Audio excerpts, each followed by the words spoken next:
Mas Robikin MHS SHMH adalah wakil dari Pengurus Besar Nahdlatul Ulama. Beliau merupakan Ketua PBNU bidang hukum, HAM, dan perundang-undangan. Kemudian juga staf khusus Wakil Presiden RI bidang antar lembaga, dan juga merupakan anggota Komisi Kajian Tata Negara MPR RI. Silakan Mas Robikin 10 menit berikutnya supaya nanti mudah-mudahan kita masih punya waktu untuk diskusi sebelum Jumatan. Monggo Mas Robikin. Assalamualaikum warahmatullahi wabarakatuh. Bismillah, alhamdulillah, Mas Mujid, terima kasih sekali kesempatannya. Profesor Kuncoro, Profesor Sutaryo, Dr. Adar Gunggung, Profesor Kailan, kawan karib, saudara tua Muhammadiyah, Dr. Abdul Mukti, dan para guru besar dan peserta seminar online yang sangat saya hormati. Sama posisi kami, saya apalagi yang masih muda adalah berguru pada para guru besar.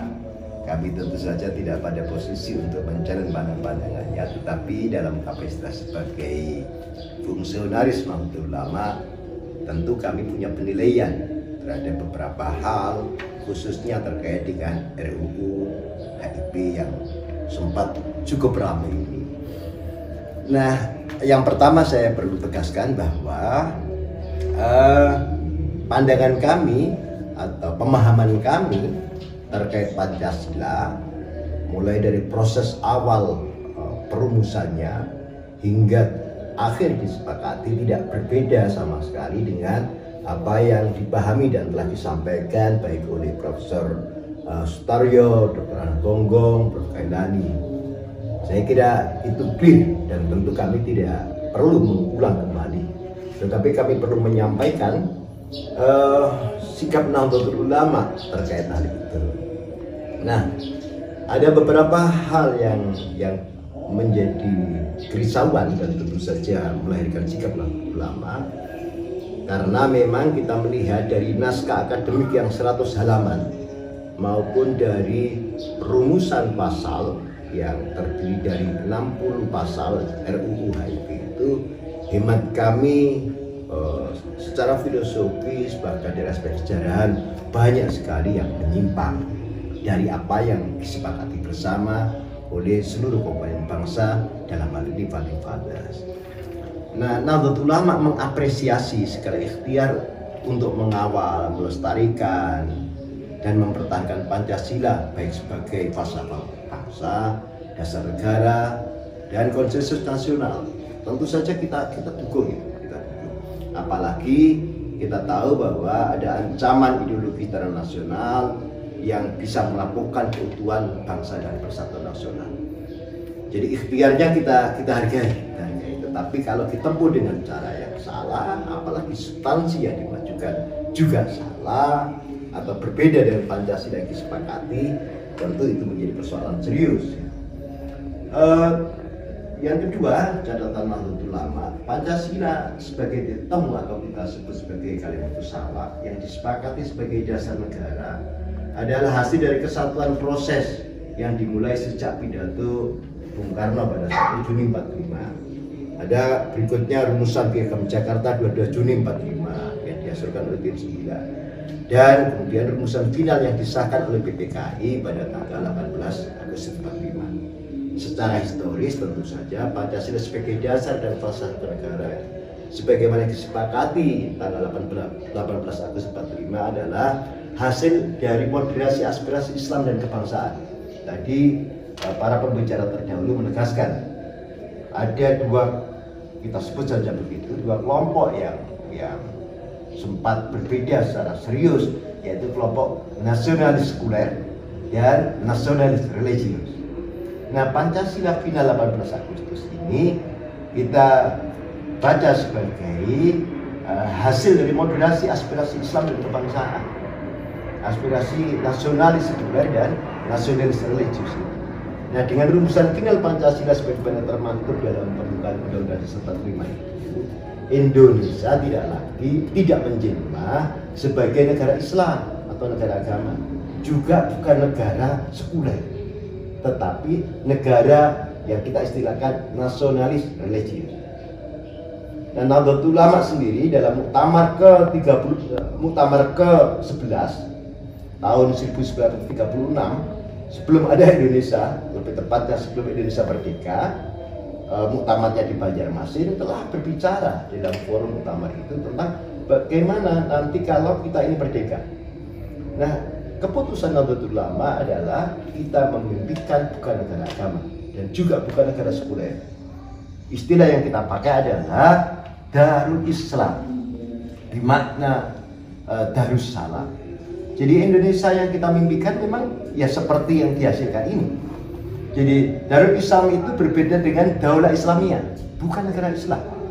Tetapi Darul Islam yang kita maksudkan juga tidak boleh dikategorikan, karena Pancasila tadi itu bukan Daulah Islamiyah, tapi sekali lagi Darussalam, juga bukan Darul Kufar, bukan negara kafir. Sekali lagi ini perlu kita pahami bersama, karena sebagian di antara penganut ideologi internasionalisme itu masih menuding Indonesia ini sebagai Darul Kufar, negara kafir. Bahkan lebih maju lagi menempatkan Indonesia sebagai ya semacam negara perang gitu. Nah itu tidak boleh. Pikirnya tentu kami melihat bahwa rumusan final Pancasila yang ada ini merupakan legasi yang luar biasa besar yang diwariskan oleh para pendiri bangsa. Untuk itu penonjolan Pancasila dari aspek kesejarahan yaitu tanggal 1 Juni dengan mengabaikan kesejarahan lahirnya Pancasila pada proses 22 Juni dan akhirnya yang disepakati yaitu Pancasila 18 Agustus 45 berpotensi merusak persatuan, membenturkan agama dengan negara.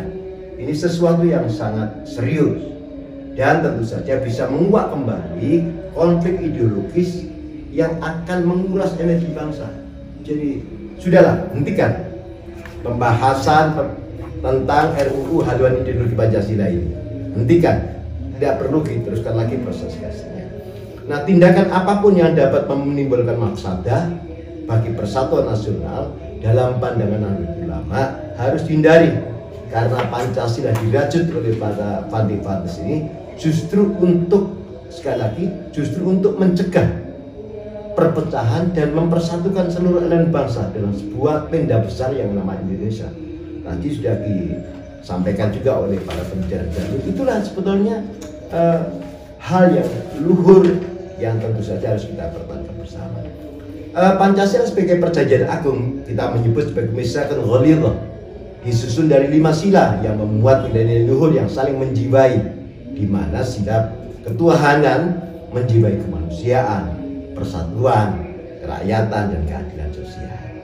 Kesatuan nilai Pancasila yang menjiwai itu tidak bisa diperas lagi menjadi trisila atau ekasila. Upaya memeras Pancasila menjadi trisila atau ekasila akan merusak kedudukan Pancasila baik sebagai filosofi grassroots maupun stat fundamental norm yang telah ditetapkan pada tanggal 18 Agustus 45 yang oleh RUU HIP disebut dalam pasal 7 dengan istilah ciri pokok Pancasila yang tadi Dr. Anhar sudah menjelaskan kepada kita berbeda antara diperas dengan ciri pokok. Tetapi poin utamanya adalah udahlah kita hentikan upaya-upaya untuk menafsirkan Pancasila dari kesejarahan yang menonjolkan kesejarahan pada momen-momen tertentu. Pancasila sebagai stat fundamental norm merupakan hukum tertinggi. Tadi Profesor Kailan sudah menyampaikan pada kita semuanya, dan itu tentu saja merupakan sumber dari segala sumber hukum yang termaktub dalam pembukaan Undang-Undang Dasar 45.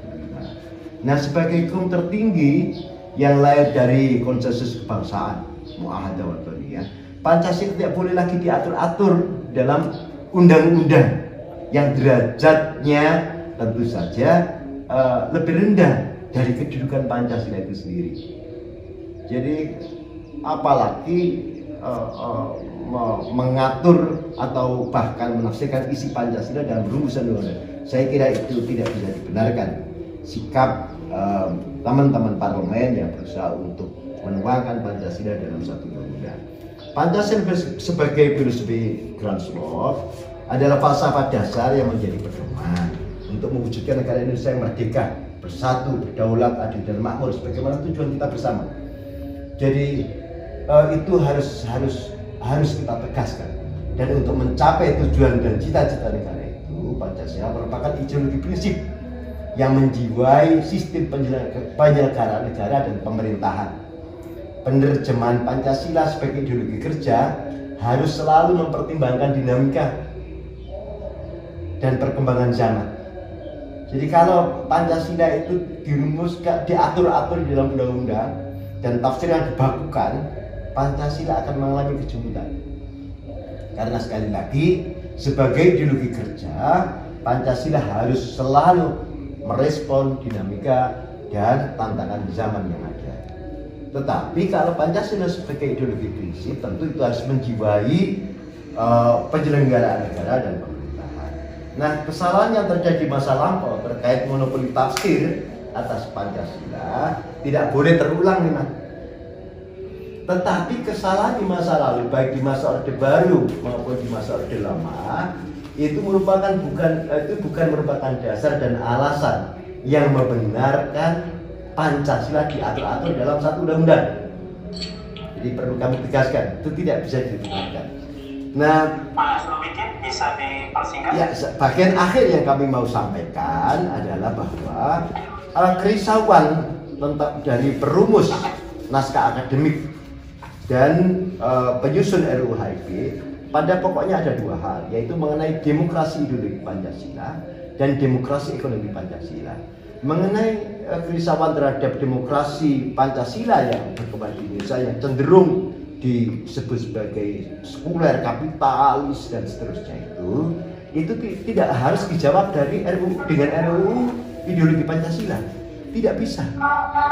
Kalau itu, mari kita perbaiki sistem politik kita. Tapi pintunya melalui apa? Reformasi paket undang-undang di bidang politik. Undang-undang pemilu, undang-undang MD3, undang-undang partai politik, mari perbaiki. Begitu pula, kalau problem yang kita rasakan adalah disparitas ekonomi yang semakin menganga berdasarkan rasio Gini yang ada, maka mari kita kembali ke perintah Undang-Undang Dasar 45. Undang-Undang Dasar 45 pasal 33, semula yang ada 3 ayat, setelah amandemen keempat itu ada tambah 2 ayat. Ayat terakhir memerintahkan adanya undang-undang induk atau umbrella act di bidang perekonomian. Nah, itulah yang mari kita buat sehingga perekonomian kita sesuai dengan jiwa dan semangat Pancasila, bukan membuat undang-undang haluan ideologi Pancasila.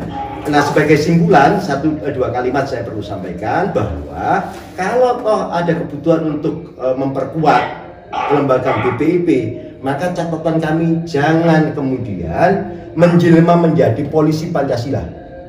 Penguatan kelembagaan BPIP jangan mengibatkan BPIP menjelma sebagai polisi Pancasila. Tidak boleh. Kita sudah punya pengalaman pahit di masa itu. Yang kedua, jangan juga mengibatkan adanya monopoli tafsir terhadap Pancasila yang ujung-ujungnya bisa dijadikan alat kekuasaan untuk menggebuk lawan-lawan politiknya. Nah, kalau ada penguatan ideologi Pancasila, maka tugas pokoknya adalah pembudayaan Pancasila. Bangun kesadaran warga negara agar Pancasila terinternalisasi dan menjadi kepribadian bangsa. Itu poin-poin yang bisa kami sampaikan. Sekali lagi terima kasih kesempatan yang luar biasa ini. Mohon maaf atas segala kekurangan. Wallahul muwaffiq ila aqwamit thoriq. Assalamualaikum warahmatullahi wabarakatuh. Waalaikumsalam warahmatullahi wabarakatuh. Terima kasih banyak Mas Lubikin. Ini ternyata sampun jam 11 nih Prof. Kadut pundi.